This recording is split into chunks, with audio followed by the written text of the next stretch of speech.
Dear students, ശനിയാഴ്ച നമ്മുടെ പരീക്ഷയുണ്ട് എന്നുള്ള കാര്യം എല്ലാ ദിവസവും നിങ്ങൾ ഓർക്കണം.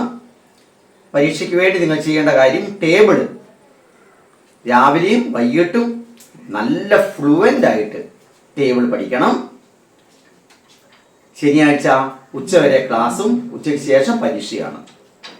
ഇന്ന് നമുക്ക് ലാഭം, നഷ്ടം, ലാഭശതമാനം, നഷ്ടശതമാനം ഇവ കണ്ടുപിടിക്കുന്ന കാര്യങ്ങൾ. ഇന്ന് നിങ്ങൾക്ക് 5 ചോദ്യം കിട്ടും. ആ 5 ചോദ്യം ഇന്ന് തന്നെ ചെയ്യണം. എങ്ങനെയാണ് ചെയ്യേണ്ടത് എന്ന് ആരെങ്കിലും ക്ലാസ്സിൽ വരാത്തവരുണ്ടെങ്കിൽ നല്ലോണം ശ്രദ്ധിക്കുക. വന്നവരുണ്ടെങ്കിൽ ഒന്ന് റിവൈസ് ചെയ്യാൻ വേണ്ടിയാണ് പറയുന്നത്. 600 രൂപയ്ക്ക് വാങ്ങിയ സാധനം 720 രൂപയ്ക്ക് വിറ്റു. 600 രൂപയ്ക്ക് ഒരു സാധനം വാങ്ങി, 720 രൂപയ്ക്ക് അത് വിറ്റു. അപ്പോൾ വാങ്ങിയതിനേക്കാൾ കൂടുതൽ വിലയ്ക്കാണ് വിൽക്കുന്നതെങ്കിൽ അവിടെ ലാഭമാണ് ഉണ്ടാവുക. അപ്പോൾ ഈ കച്ചവടത്തിൽ ലാഭമാണോ നഷ്ടമാണോ ആലോചിച്ച് നോക്കി. 600 രൂപയ്ക്ക് വാങ്ങി 720 രൂപയ്ക്ക് വിറ്റു. അപ്പോൾ വാങ്ങിയ വിലയേക്കാൾ കൂടുതലാണ് വിറ്റ വില. വാങ്ങിയ വിലയ്ക്ക് ഇംഗ്ലീഷ് മീഡിയം കുട്ടികൾ കോസ്റ്റ് പ്രൈസ് എന്നും വിറ്റ വിലയ്ക്ക് സെല്ലിംഗ് പ്രൈസ് എന്നാണ് പറയുക. ഇവിടെ സെല്ലിംഗ് പ്രൈസ് ആണ് കൂടുതൽ എന്ന് പറഞ്ഞാൽ ലാഭമാണ് ഉണ്ടാവുക. അപ്പൊ നമുക്ക് ലാഭം കണ്ടുപിടിക്കാം. ലാഭം സമം 720 കുറയ്ക്കണം 600 സമം 120 രൂപ. ഇവിടെ ഈ കച്ചവടത്തിൽ ഇയാൾക്ക് 120 രൂപ ലാഭം കിട്ടിയിട്ടുണ്ട്. ഇനി ലാഭ ശതമാനം കണ്ടെത്താൻ നമ്മളൊരു സൂത്രം പഠിച്ചിട്ടുണ്ട്. എന്താ ലാഭ ശതമാനത്തിന്റെ സൂത്രം? ലാഭ ശതമാനം സമം ലാഭം ഇൻറ്റു ലാഭം നിങ്ങൾ കണ്ടെത്തണം. ലാഭം ഇൻറ്റു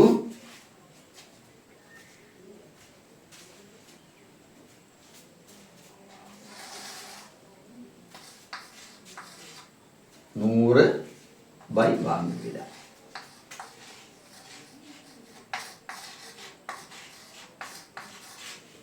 ലാഭം ഇൻറ്റു 100 ബൈ വാങ്ങിയ വില. ഇവിടെ ലാഭം 120 രൂപയാണ്.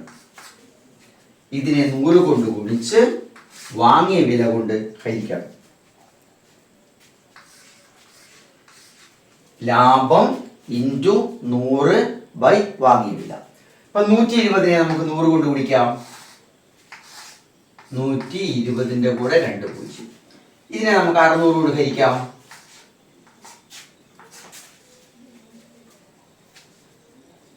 12ൽ 6 2 പ്രാവശ്യം 2 6 12. 0 ആയതുകൊണ്ട് ഈ 0 കേട്ടോ.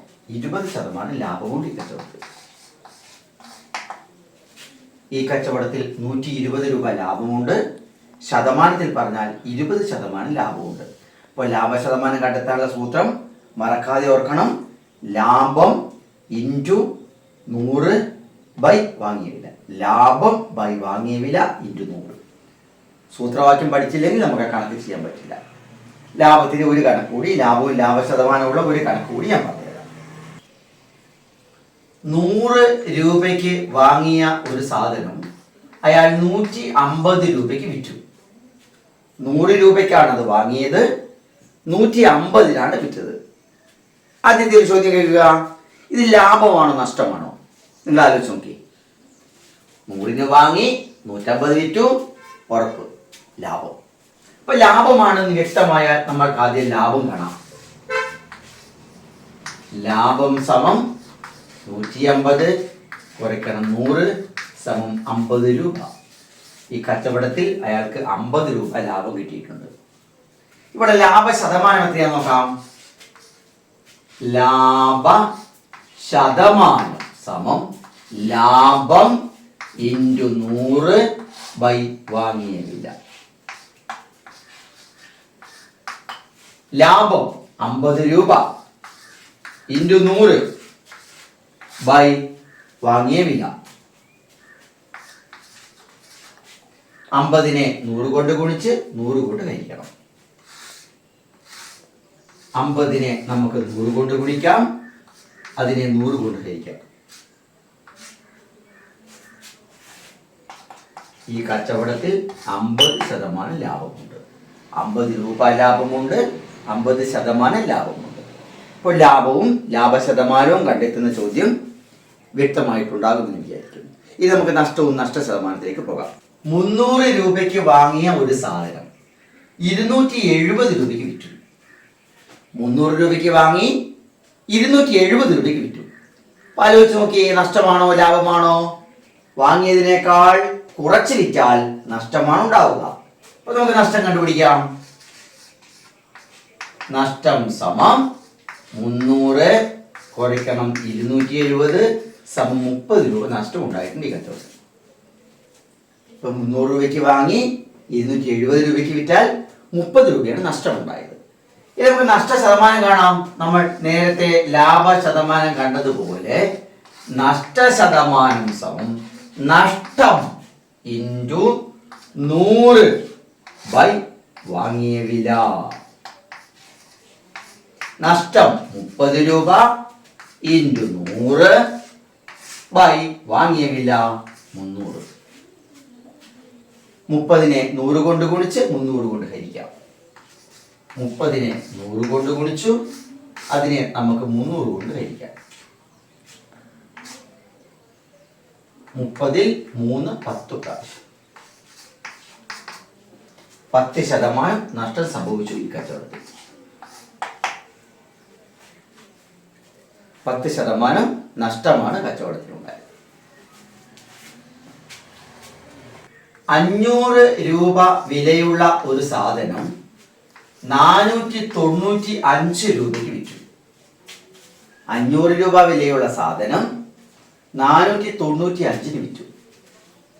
നഷ്ടം എത്ര രൂപയാണ്? നഷ്ടശതമാനം എത്രയാണ്? ഇവിടെ ആദ്യം നമുക്ക് നഷ്ടം കണ്ടെത്താം. നഷ്ടം സമം 500 കുറയ്ക്കണം 495 സമം 5 രൂപ. ഇവിടെ ഈ കച്ചവടത്തിൽ 5 രൂപ നഷ്ടമായിട്ട്. നമുക്ക് നഷ്ടശതമാനം നോക്കാം. നഷ്ടശതമാനം സമം നഷ്ടം ഇൻറ്റു 100 ബൈ വാങ്ങിയ വില. നഷ്ടം 5 രൂപ ഇൻറ്റു 100 ബൈ വാങ്ങിയ വില. 5നെ 100 കൊണ്ട് ഗുണിക്കാം 500. 500നെ 500 കൊണ്ട് ഹരിക്കാം. 500. ഇതിൽ 1% അയാൾക്ക് നഷ്ടമാണ്. 1% നഷ്ടം സംഭവിച്ചു. അടുത്തൊരു ചോദ്യം നോക്കാം. 800 രൂപയുടെ ഒരു സാധനം 10% ലാഭത്തിന് വിറ്റു. എന്നാൽ എത്ര രൂപയ്ക്കാണ് വിറ്റത്? ആ സാധനത്തിന് 800 രൂപ വിലയുണ്ട്. 10% ലാഭം കൂട്ടിയിട്ടാണ് വിറ്റത്. അപ്പോൾ അത് എത്രയ്ക്കാണ് വിറ്റത്? 800ന്റെ കൂടെ 800ന്റെ 10% കൂട്ടിയിട്ടാണ് അത് വിൽപ്പന നടത്തിയത്. 800ന്റെ കൂടെ 800ന്റെ 10% കൂട്ടിയിട്ടാണ് വിൽക്കുന്നത്. 800 രൂപയുടെ സാധനം 10% ലാഭത്തിന് വിറ്റാൽ എത്രയ്ക്കാണ് വിൽക്കുന്നത്? 800ഉം അതിന്റെ കൂടെ 800ന്റെ 10% കൂട്ടണം. 800 കൂട്ടണം 800ന്റെ 10%. 800 ഇൻറ്റു 10/100. 800 ഇൻറ്റു 10/100. 80 രൂപ ലാഭം എടുത്തിട്ടാണ് വിൽക്കുന്നത്. അപ്പോൾ 880 രൂപയ്ക്ക് അത് വിൽക്കും. ലാഭം വരുമ്പോൾ നമ്മൾ 800നോട് കൂട്ടും, നഷ്ടം വരുമ്പോൾ 800ൽ നിന്ന് കുറയ്ക്കും. ഓക്കെ, ഈ ചോദ്യങ്ങളാണ്. 5 ചോദ്യങ്ങളിൽ നിന്ന് കിട്ടും. 5ഉം ഇന്ന് തന്നെ ചെയ്ത് പേരന്റിനെ കാണിച്ച് നിങ്ങൾ ശരി വാങ്ങണം. ഒരു കാരണവശാലും അത് നാളത്തേക്ക് മാറ്റി വെക്കരുത്.